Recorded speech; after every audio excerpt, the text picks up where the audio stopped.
안녕하세요. 호주 요리 유학 이민 취업 전문 셰프크루 대표 쉘입니다. 시드니 어학 연수에 대해서 총 3편으로 영상을 만들고 있는데 오늘이 마지막입니다.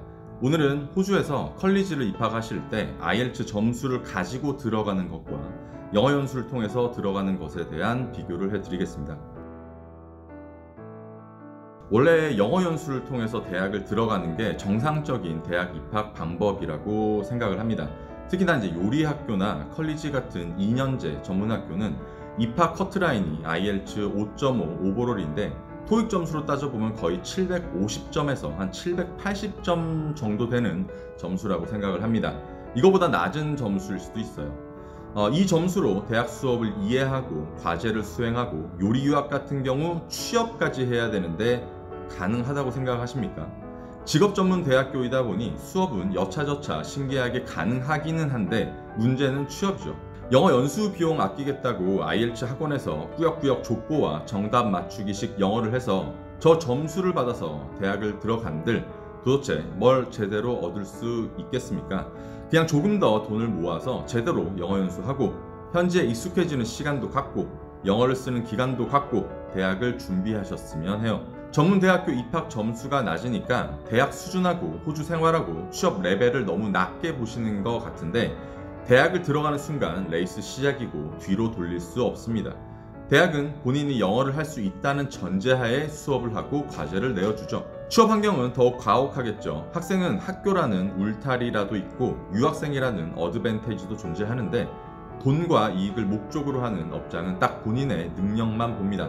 기술도 없고 외국인과 학생이고 다 괜찮죠. 사회 시작의 생활은 경력 0부터 시작하니까 알려주고 가르쳐주면 되는 거예요.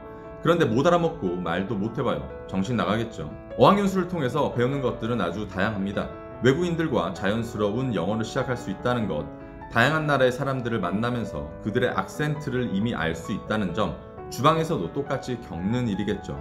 스트레스가 조금은 덜하게 영어를 공부하고 휴식을 취하고 호주 삶에 적응을 할 수 있다는 점, 아카데믹한 영어를 통한 대학 과제 연습 및 발표 등에 관한 프레젠테이션 스킬을 조금은 배울 수 있다는 점, 딱 영어만을 위한 영어 공부를 하면서 이 시기에 영어 실력이 평생을 간다는 말이 있을 정도로 집중을 하게 됩니다.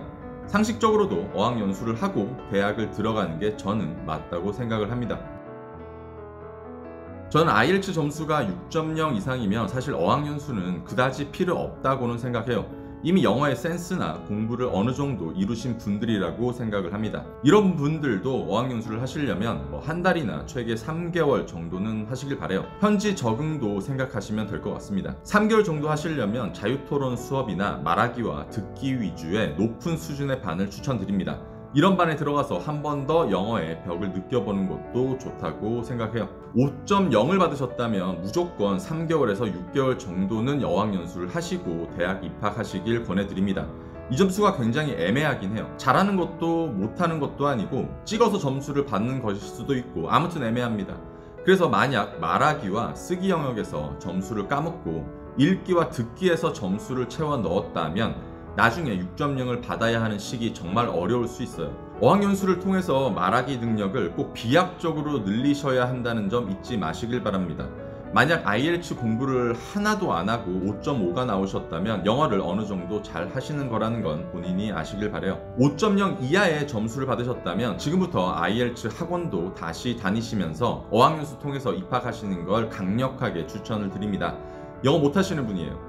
점수를 받겠다고 아득바득 시험만 계속 보시는 분들도 있는데 잘 생각하셔야 할 게 본인은 5.5를 죽을 힘을 다해서 받았다고 할지라도 졸업 때는 6.0이라는 점수가 있어야 합니다. 입학할 때 5.5와 졸업할 때 받아야 하는 6.0의 점수는 하늘과 땅 차이예요. 시험 기준이 5와 6으로 나눠지는 거죠. 정말 6.0이란 점수가 죽도록 안 나오는 사람도 있습니다. 5.5는 나오는데 6.0을 받기 위해서 30번 넘게 시험을 본 사람도 실제로 있습니다. 그래서 IELTS란 점수도 4가지 영역에서 어떤 부분이 부족한지를 빨리 파악하고 준비를 하지 않으면 입학은 쉬울지라도 졸업생 비자를 받지 못하는 상황에 처할 수 있어요. 전 어학연수를 해서 대학을 들어가던 IELTS를 사용해서 대학을 들어가던 목표만 같으면 된다고 생각을 합니다. 학교에서 수업을 잘 이해할 수 있고 취업에 무리가 없는 기본 영어를 구사할 수 있으며 졸업 전 IELTS 6.0을 받는 것. 그래서 여러분들은 세 가지 영어를 같이 준비하셔야 한다고 정말 이야기 많이 해드렸었죠. 회화, 직업영어, IELTS 이 세 가지를 동시에 준비하는 게 요리 유학 준비이고, 한 가지라도 놓치게 된다면 결국 경력이란 중요한 걸 더디게 채워나가거나 못할 수 있다는 거 명심 또 명심하시길 바랍니다. 자, 오늘은 어학연수, 영어연수에 관한 3편 중 마지막 편을 이제 다 끝냈습니다. 유학에서의 기본이자 핵심이자 끊임없이 노력해야 하는 영어이자 끝나지 않는 숙제에 대해서 다뤄봤는데, 그래서 이렇게 3편으로 길게 영상을 제작하였죠. 실제로 저희 셰프크루 학생들의 후기를 보시면 영어 좀 해라 라고 하는 내용이 거의 100%예요. 뒤늦게 깨달았을 때는 남들보다 이미 많이 뒤처져 있을 거라는 거 알아두시면서 다음 영상으로 다시 찾아뵙겠습니다. 안녕.